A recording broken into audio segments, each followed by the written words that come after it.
नमस्कार और the deep dive में आपका स्वागत है। आज हम जिस विषय की गहराइयों में उतरने वाले हैं उसका स्रोत है पुस्तक केवलम से कैवल्य। और मैं ये कहना चाहूंगी कि ये एक बहुत ही गहरा विषय है।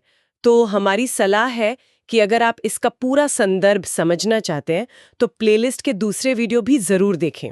हाँ, उसे एक निरंतरता बनी रहेगी और आज की चर्चा को समझना आसान हो जाएगा। बिल्कुल। तो आज का हमारा विषय है त्रिगुण, सत्व, रज और तम। ये शब्द हमने कई बार सुने हैं, पर क्या हम सच में जानते हैं कि ये हैं क्या? ये सिर्फ अच्छे बुरे के लेबल तो नहीं है। ये वो मूलभूत शक्तियां हैं जो हमारे हर विचार को, हर कर्म को चला रही हैं। सवाल ये है कि ये काम कैसे करती हैं? और सबसे जरूरी सवाल, क्या हम इनके प्रभाव से ऊपर उठ सकते हैं? ठीक है, तो चलिए इसे खोलते हैं। किताब का एक मुख्य तर्क ये है कि ईश्वर का नाम या ध्यान इन त्रिगुण भावों को पार करने में मदद करता है। लेकिन किसी चीज को पार करने से पहले उसे समझना तो पड़ेगा, है ना? बिल्कुल। लेखक कहते हैं कि हर व्यक्ति जन्म से ही इन तीन में से किसी एक गुण की प्रधानता के साथ पैदा होता है। और यहीं पर सबसे पहली और सबसे आम गलतफहमी सामने आती है। क्या? हम तुरंत सत्व को अच्छा और तमस को बुरा मान लेते हैं। रजस को कहीं बीच में रख देते हैं। हाँ, ये तो होता है। लेकिन ये सच्चाई का बहुत ही सीमित दृष्टिकोण है। सांख्य दर्शन, जिस पर यह किताब आधारित है, वो कहता है कि पूरी सृष्टि, हर चीज इन तीनों गुणों के अलग अलग मिश्रण से बनी है। मतलब ये तीनों ही जरूरी हैं। तीनों जरूरी हैं। फर्क सिर्फ संतुलन का है। किताब में एक बहुत अच्छा उदाहरण है। बताइए। जैसे दवा सही मात्रा में अमृत है, लेकिन ज्यादा हो जाए तो जहर बन सकती है। गुणों का भी कुछ ऐसा ही हिसाब है। तो ये तो एक बहुत बड़ी बात हुई। इसका मतलब तमस, जिसे हम आलस और अज्ञान से जोड़ते हैं, वो भी जरूरी है। हाँ, चलिए शुरू से शुरू करते हैं।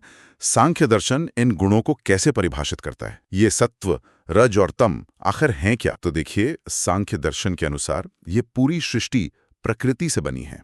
प्रकृति, अच्छा। और ये प्रकृति इन तीन मूलभूत गुणों के संतुलन या असंतुलन का ही खेल है। ये सिर्फ हमारे व्यक्तित्व की विशेषताएं नहीं है। तो फिर क्या है? ये वो सूक्ष्म तत्व हैं जो हमारे मन, हमारे शरीर और इस दुनिया की हर चीज में मौजूद हैं। सबसे पहले बात करते हैं सत्वगुण की। ठीक है। सत्वगुण का स्वभाव है प्रकाश, ज्ञान और संतुलन। जब जीवन में सत्व की प्रधानता होती है तो मन में पवित्रता, स्थिरता, एक हल्कापन सा महसूस होता है। संतोष का भाव। हाँ, संतोष का अनुभव होता है। इंसान को चीजें साफ साफ दिखाई देती हैं, मन शांत रहता है। इसका प्रतीक रंग सफेद माना गया है। जैसे शांत मन से किया गया ध्यान। हाँ, बिल्कुल। या बिना किसी स्वार्थ की गई सेवा या ज्ञान पाने की इच्छा, ये सब सात्विक कर्म है। अच्छा, तो अगर सत्व स्थिरता और ज्ञान है तो इसका मतलब अगर दुनिया में सिर्फ सत्वगुण ही हो तो सब कुछ रुक जाएगा। कोई कुछ करेगा ही नहीं, सब शांत बैठे रहेंगे। यहीं पर शायद रजगुण की भूमिका आती होगी। बिल्कुल सही पकड़ा आपने। केवल सत्व से सृष्टि चल नहीं सकती, क्योंकि उसमें गति नहीं है। हाँ, उसमें गति नहीं है। यही रजगुण आता है। रजगुण का स्वभाव है गति, ऊर्जा, क्रियाशीलता, एक्शन। संसार में आपको जो भी हलचल, इच्छा, महत्वाकांक्षा दिखती है, वो रजस के कारण है। यह हमें कर्म करने के लिए प्रेरित करता है। लेकिन इसकी अधिकता? हाँ, इसकी अधिकता से चंचलता, बेचैनी, क्रोध और अहंकार भी पैदा होता है। आज की जो हसल कल्चर है, हमेशा कुछ करते रहना, वो इसका उदाहरण है। वो रजोगुण का सटीक उदाहरण है। इसका प्रतीक रंग लाल है, जो ऊर्जा और जुनून को दर्शाता है। और फिर आता है तीसरा गुण तमस, जिसके बारे में सबसे ज्यादा धारणाएं बनी हुई हैं। अंधकार, जड़ता, आलस्य। हाँ, तम गुण का स्वभाव है भारीपन, ठहराव और अज्ञान। ये चीजों को ढकता है, रोकता है। अच्छा। इसकी अधिकता से आलस्य, नींद, भ्रम और सही गलत का भेद करने की क्षमता कम हो जाती है। जैसे बहुत ज्यादा सोना या कामों को टालते रहना। हाँ, ये सब तामसिक प्रवृत्तियां हैं। इसका प्रतीक रंग काला है, लेकिन जैसा हमने शुरू में कहा था, ये पूरी कहानी नहीं है। मतलब? बिना तमस के शरीर को आराम नहीं मिल सकता। नींद तमोगुण के कारण ही आती है, जो शरीर और मन की मरम्मत के लिए जरूरी है। तो ये बुरा नहीं है। इसका काम बस ठहराव लाना है। बस। वाह, मतलब ऐसा नहीं है कि कोई व्यक्ति 100% सात्विक है या 100% तामसिक। हम सब हर पल इन तीनों का एक बदलता हुआ कॉकटेल है। बिल्कुल। कभी कोई गुण ज्यादा होता है, कभी कोई और। यही सांख्य का सबसे महत्वपूर्ण सिद्धांत है। ये तीनों गुण एक रस्सी की 3 लड़ियों की तरह हमेशा एक साथ रहते हैं, बस उनका अनुपात बदलता रहता है। अच्छा। सांख्य कहता है कि जब सृष्टि नहीं थी तब ये तीनों गुण साम्य अवस्था में थे, यानी बिल्कुल बराबर मात्रा में। हाँ, और उस अवस्था में कोई हलचल नहीं थी, प्रकृति अव्यक्त थी। और जब इनका संतुलन बिगड़ता है तभी सृष्टि बनती है। तभी सृष्टि का निर्माण होता है। किताब में एक संत का जो उदाहरण है वो इसे बहुत अच्छे से समझाता है। हाँ, बताइए। मान लीजिए कोई संत उपदेश दे रहा है, तो उपदेश देने का भाव, वो जो ज्ञान बांटने की इच्छा है, ये सत्व गुण का कार्य है। अच्छा, लेकिन घंटों तक बोलने के लिए जो ऊर्जा चाहिए, जो आवाज में जोश चाहिए, वो तो रजोगुण से ही आएगा। एकदम सही। केवल सत्व में तो वो शांत बैठे रहेंगे। वो ऊर्जा रजोगुण से आती है, और दिन भर के उपदेश और यात्रा के बाद जब संत गहरी नींद में विश्राम करते हैं तो वो तमोगुण के प्रभाव में होते हैं। हाँ, ताकि उनका शरीर फिर से ऊर्जा इकट्ठा कर सके। तो एक ही व्यक्ति एक ही दिन में तीनों गुणों का अनुभव कर रहा है। यहां तक कि एक चट्टान का अपने स्वरूप में बने रहना, यानी बिखर ना जाना, ये भी तमोगुण का ही प्रभाव है। क्या? हाँ, जो उसके परमाणुओं को बांध कर रखता है। अरे वाह, मतलब चट्टान का सिर्फ वहां होना भी एक गुण का प्रदर्शन है। मैंने तो कभी ऐसे सोचा ही नहीं था। मैं हमेशा तमस को सिर्फ नकारात्मकता से जोड़ती थी, जैसे आलस या डिप्रेशन, लेकिन ये तो जड़ता या इनर्शिया का एक जरूरी रूप है जो चीजों को स्थायित्व देता है। हाँ, स्थायित्व देता है। यही इसका गहरा अर्थ है, और इसी समझ से हम अपने रोजमर्रा के जीवन को भी देख सकते हैं। इसी से जुड़ा किताब में एक बड़ा रोचक सवाल उठाया गया है। कौन सा? ज्यादातर लोग रात में ही क्यों सोते हैं? आजकल तो लाइट है, इंटरनेट है, हम चाहें तो दिन में सोकर रात में काम कर सकते हैं, पर ऐसा करना मुश्किल क्यों लगता है?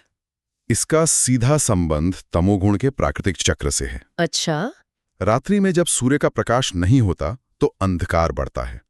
यह अंधकार स्वाभाविक रूप से प्रकृति में तमस के प्रभाव को बढ़ा देता है। और तमस का स्वभाव है बांधना, जड़ता, ठहराव। बिल्कुल। ये गुण जीव को नींद की अवस्था में ले जाता है, उसे स्थिर करता है।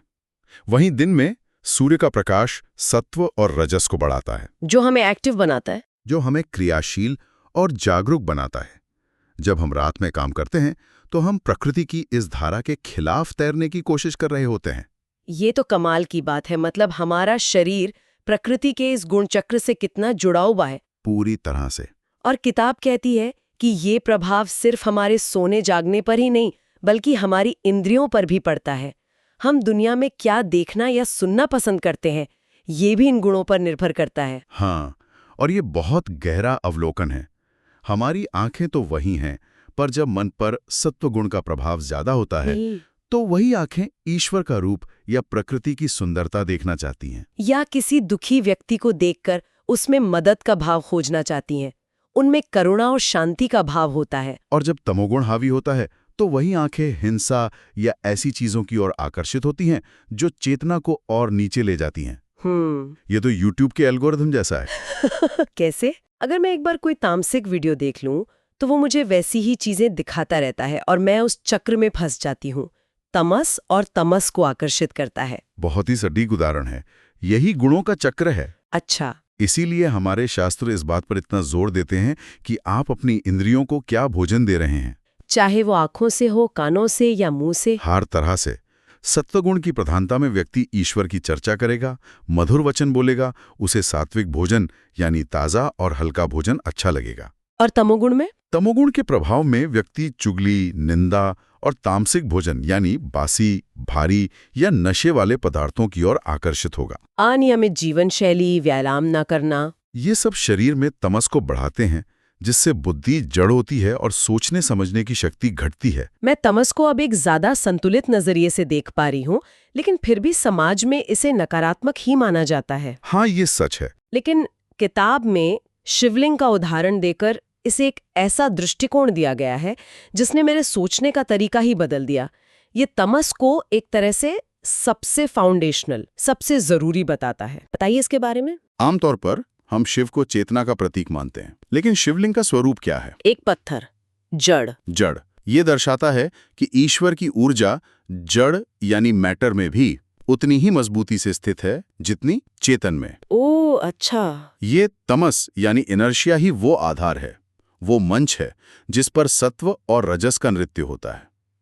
ये वो स्थिरता है जिसके बिना कोई गति संभव ही नहीं। किताब में कंप्यूटर की जो उपमा दी गई है वो अद्भुत है। हाँ, शिव वो हार्डवेयर है जो बाहर से जड़ और निष्क्रिय दिखता है, और शक्ति वो सॉफ्टवेयर है जो जीवन का सारा खिल चलाता है। और हार्डवेयर के बिना सॉफ्टवेयर चल ही नहीं सकता। बिल्कुल। तो तमस का अर्थ सिर्फ अंधकार नहीं, बल्कि वो मौन है जिसमें से शब्द पैदा होते हैं, वो शून्य है जिसमें से अंक निकलते हैं। शिवलिंग की जड़ता उस सुपर स्टिलनेस या परम स्थिरता का प्रतीक है जहां से सारी गति और सारी सृष्टि पैदा होती है। इस नजरिए से देखें तो तमस कोई बाधा नहीं, बल्कि हर चीज का आधार है। बिल्कुल। तो इन सब का क्या मतलब है? अगर हम इन 3 गुणों के एक सतत खेल में हैं, तो क्या हम सिर्फ कठपुतलियां हैं? इससे बाहर निकलने का रास्ता क्या है?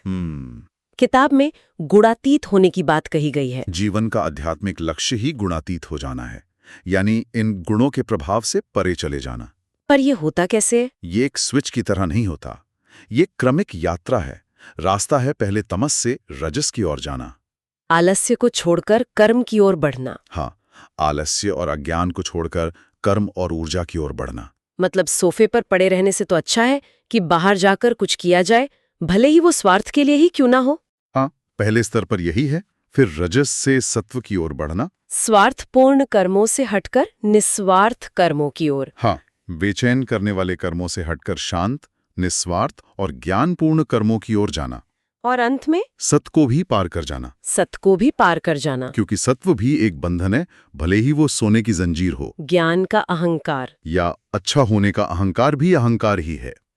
जब व्यक्ति इन तीनों गुणों के प्रभाव से मुक्त हो जाता है, तब वो केवल एक साक्षी रह जाता है। और इसी अवस्था को कैवल्य या मोक्ष कहा गया है। हाँ, सांख्य दर्शन में। ये लक्ष्य तो बहुत ऊंचा लगता है।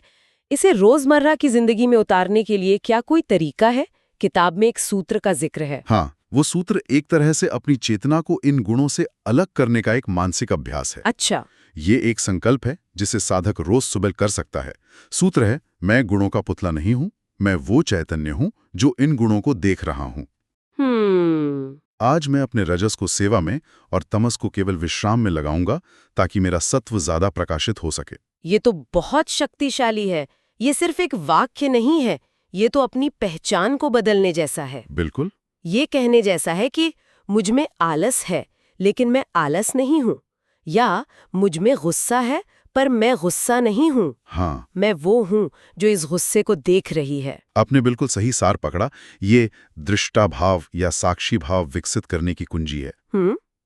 जब हम खुद को गुणों के इस खेल को देखने वाला मानने लगते हैं, तो हम उनके गुलाम नहीं रहते, बल्कि उनके प्रबंधक बन जाते हैं। हम अपनी ऊर्जा को सही दिशा दे सकते हैं। हाँ, हम अपनी रजस की ऊर्जा को विनाश की जगह निर्माण में और तमस को आलस्य की जगह जरूरी विश्राम में लगाना सीख जाते हैं। तो आज की इस लंबी और गहरी चर्चा का सार यह है कि हम सब इन 3 गुणों सत्व, रज और तम का एक अनूठा और लगातार बदलता हुआ मिश्रण है। यह गुण हमारे हर विचार, हर कर्म और हर पसंद को पर्दे के पीछे से प्रभावित करते हैं। सही बात है। लेकिन हम इनकी कठपुतली होने के लिए मजबूर नहीं हैं। हमारा लक्ष्य इन गुणों को समझना, उन्हें संतुलित करना और अंततः इनसे परे उस चैतन्य स्वरूप को जानना है जो हम वास्तव में हैं। और ये चर्चा एक बहुत ही व्यावहारिक सवाल पर हमें छोड़ जाती है। क्या? अगर हमारी चेतना ही वो शक्ति है जो इन गुणों के खेल को देख सकती है, तो क्या हम अपने दैनिक जीवन में एक छोटा सा प्रयोग कर सकते हैं? कैसा प्रयोग? जब अगली बार मन में कोई तीव्र इच्छा, बेचैनी या गहरा आलस्य का भाव उठे, तो क्या हम एक क्षण के लिए रुककर बस यह पहचानने की कोशिश कर सकते हैं कि ये रजस है या तमस? बस पहचानना है? हाँ, बस पहचानना है। और क्या केवल ये पहचान, ये जागरूकता हमें उस भाव से एक जरूरी दूरी बनाने और एक बेहतर चुनाव करने की शक्ति दे सकती है?